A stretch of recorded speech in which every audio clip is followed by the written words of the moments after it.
नमस्कार दर्शक मित्रों, आप देख रहे हो जय टीवी भारत। મારા બધા ઘણા બધા વડીલોના મારા ઠાકોર સમાજના બધા ઘણા બધા ચાહકોના ફોન આવે વિક્રમભાઈ તમે નથી ગયા. મેં કીધું ભાઈ મને આમંત્રણ નથી, કારણ કે આપણા સમાજના કોઈ કલાકારનું આમંત્રણ નથી અને પહેલાં બી ઘણું બધું થઈ ચૂક્યું, તમે કેમ કશું બોલતા નથી.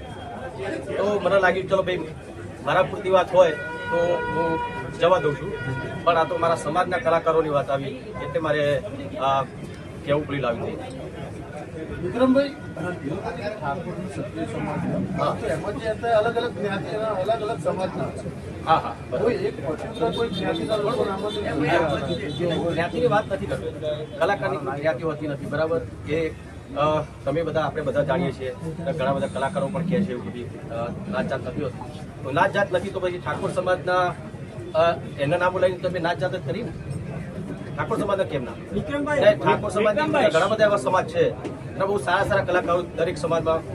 તમે જો પટેલ સમાજ હોય તો બીજા ભરવાડ સમાજ, ઘણા બધા સમાજ છે એવા, પ્રજાપતિ સમાજ હોય, દરેક સમાજમાં સારા સારા કલાકારો છે. તો હું માનું છું ત્યાં સુધી સરકારશ્રીને કોઈ ખાલી એટલી જ વિનંતી કરીશ કે દરેક જ્ઞાતિના કલાકારોને તમે બોલાવો, સારા સારા જે કલાકારો હોય અને દરેકનું સન્માન થવું જોઈએ. ખાલી તમે જે તમારા મીડિયેટર જે વચ્ચેવાળા જે છે એ લોકો જે પસંદ કરે એને તમે બોલાવો, એનું સ્વાગત કરો એ ના ચાલે.